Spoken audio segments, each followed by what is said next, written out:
From idea to enterprise, from simple beginnings to making an impact on someone else's life, one at a time. Welcome to Positive Profiles. I'm Kimberly Ski. Today we chat with Marsh and Clarke, who has been what we would consider the brainchild behind NGOs that foster young people, young minds, and molding them, especially at critical times in their lives. Marsh and welcome to Positive Profile. Thank you. Thank you for having me. Tell us a little bit about your organization and how the ideas became there. Interesting enough, I served as a youth enterprise officer where from idea to enterprise, that was the motto of YES.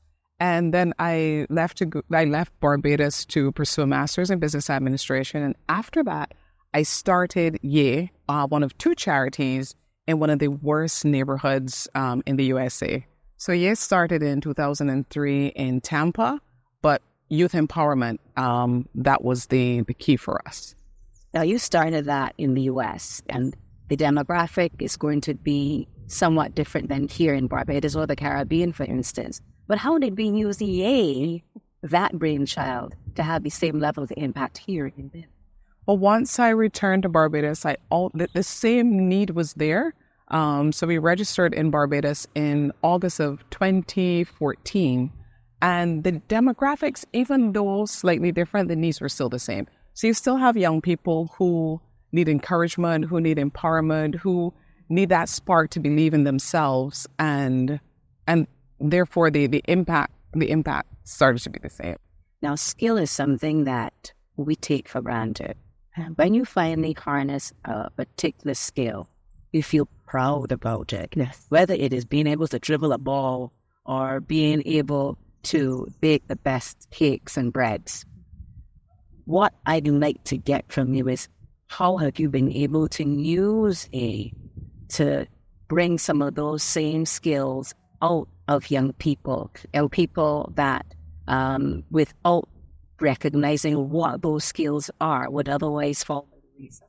Right. Well, I have to be specific and tell you that we're talking mainly about soft skills. Mm-hmm. So when we do our training with teachers and other adults, we often we bring it out in an experiential learning kind of way, but we are looking at things like confidence. We're looking at teamwork. We're looking at the ability to resolve conflict.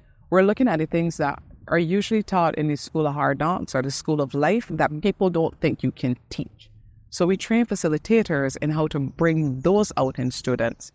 What we have found is that, let's say if we use agriculture, which we have, we had Regional Entrepreneurship Agricultural Program, and that was in about 50 schools at the primary level as well as at the secondary level in Barbados. And it's one of the programs that we're really proud of. Having the students create something, having them nurture plants and grow something and watch it flourish. In that process, we have actually seen long-term behavioral changes. We've seen students who would, ordinarily be breaking up furniture or doing different things or getting into fights. And I'm not going to name any particular schools because we've worked with so many, but we've seen changes where now they look forward to the time of the day when they can go into the garden. It actually gives them a sense of peace and calm. We had a pond at one school with the fish in it and the lilies. And after the bell rang, the children were still there. I had to say, okay, it's time to go home. So we've been able to empower adults to create learning environments where students then are able to embrace a more peaceful, a more calm, a more entrepreneurial, more personal control. So when you look at the research, it shows that you have the need for achievement, you have personal control, you have creativity as well as innovation, which is a little bit different. It builds teamwork. So there are a number of different attitudes and attributes. Has that redounded to the changes in society from your standpoint? How has that shaped our level of young person? How has it also aided in reducing the level of crime, reducing increasing the ability to communicate more effectively and have better conflict resolution? How do you bridge those two together? Well, I like the fact that you flipped it. And part of what we do is focus on the positive. So we don't look at reducing crime necessarily. We look at helping young people to resolve conflicts. We look at helping them to communicate better, because where you put your energy is where the direction is going to go. So if I said, don't think about monkeys, what came to your mind? You can see monkeys. So if we say, well, reduce crime or stop fighting, if you tell a child, don't run, they take off running. So part of our training with the adults and with the teachers is training them to say things like walk, and train them to say things like, speak softly. So you put the energy into the positive things that you want to see coming out. And that has a long-term impact. Right? If you had to pinpoint an individual or a group of individuals, because you've touched so many lives, who would they be, and how have their lives been changed by you? There are so many to think of. I can think of Stephanie Hawk, who's now a doctor in the U.S. I can think of Vera. We were not sure what was going to become of Vera, but she is a nurse. We have Terrell, who was at Roland Edwards Primary and was once described as a terror. But then with the impact of the program, he graduated and got special recognition, went on to secondary school and really wanted to have an impact in agriculture and entrepreneurship. We have at the university level, there are two that immediately come to mind, Kiros Graham and Lee Trotman. So Lee, he graduated in December. He's just returned to Barbados from a year in France where he was a teacher. He started with us as a volunteer just before COVID, doing videography and photography, which was his passion, but then wanted to do foreign service. So we used our resources, we did mentorship, we connected him with the right people. He went abroad to Canada, was immersed in the French-speaking atmosphere. He went to Martinique. He interned at the U.S. Embassy. And then he was like a one-man ambassador, teaching children in France about Barbados as a republic, getting the cafeteria to do, some of our local dishes and fish cakes. So there are many lives that we've impacted, but those are a few that come to mind. Just a few. Just a few. What was Lee's life like before being a part of the Lee, when we met Lee, he was a bartender. He was doing bartending part-time, and he was coming to UE to fulfill his studies. When he graduated and, said he was heading off to France, and I said, wow, your dad must be so proud. Lee shared with us that his dad had just passed that December, and it had only been he and his dad since he was 10 years old.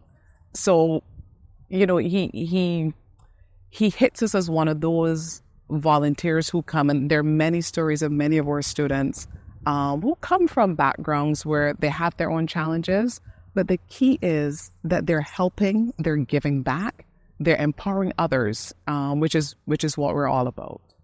And I like that very much. It gives me goosebumps. It really does. But it cannot be a walk in the park. You make it seem easy, but I'm sure there's been challenges. What are some of the challenges that organizations have had through the years, and how have we met those challenges? Right. So you're absolutely right.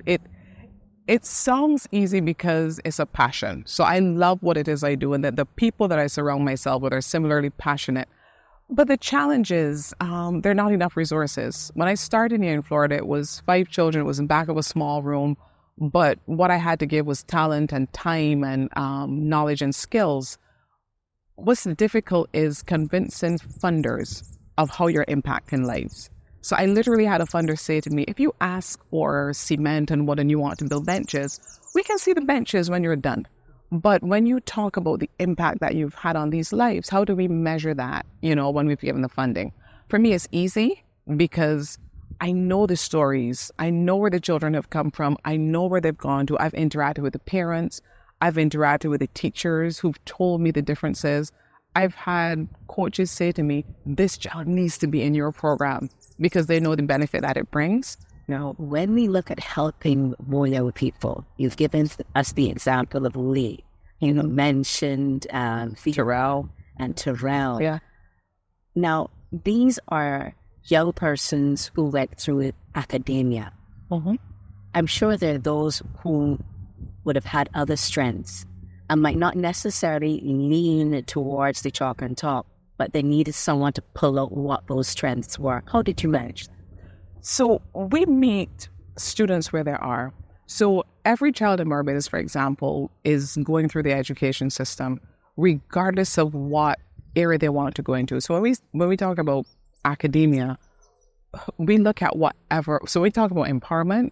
We look at whatever it is the child is interested in. Whatever the skill is. Whatever the skill is. So Terrell was interested in agriculture. In fact, he was in the remedial class because it wasn't expected that he would go into the typical academia.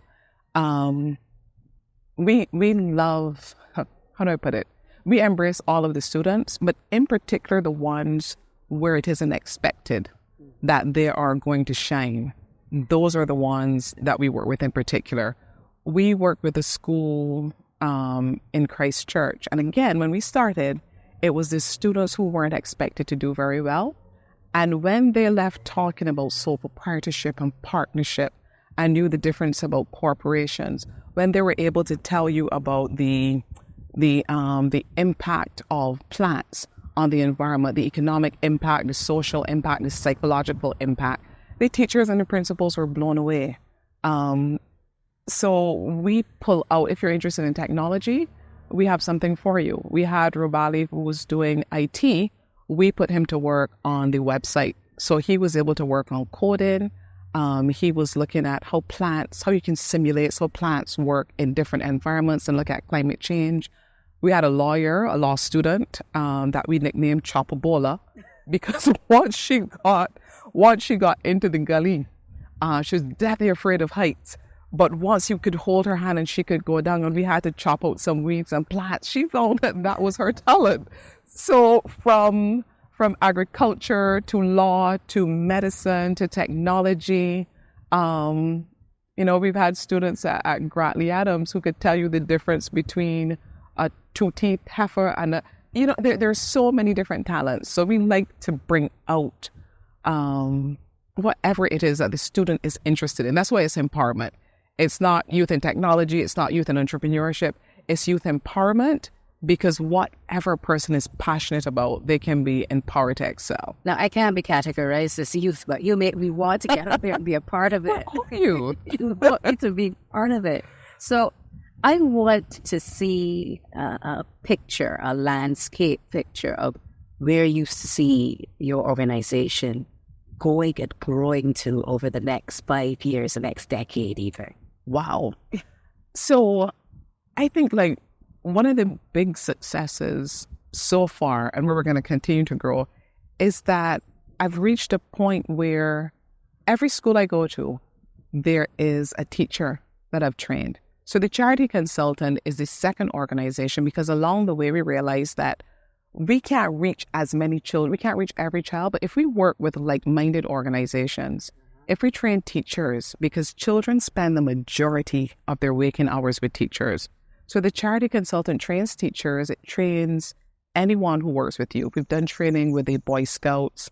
We work with other organizations that then can expand the program in many different ways. And it's such a simple title of the organization, yay. But that's how you feel when you've finally gotten something done, when you've met a challenge, you've met it head on, and you've had the ability to conquer it. Yay! And it has an exclamation mark at the end. It's not just YEA, but the exclamation is written in there as a part of it. It makes the biggest amount of difference. Yes. And you continue to make that great amount of difference in the lives of so many young people. Marsha and Clarke, it is truly a pleasure chatting with you. It is a blessing to meet you. And here's hoping that you continue to be that blessing to so many out there as we continue to promote positive profiles right here at Kid Brothers.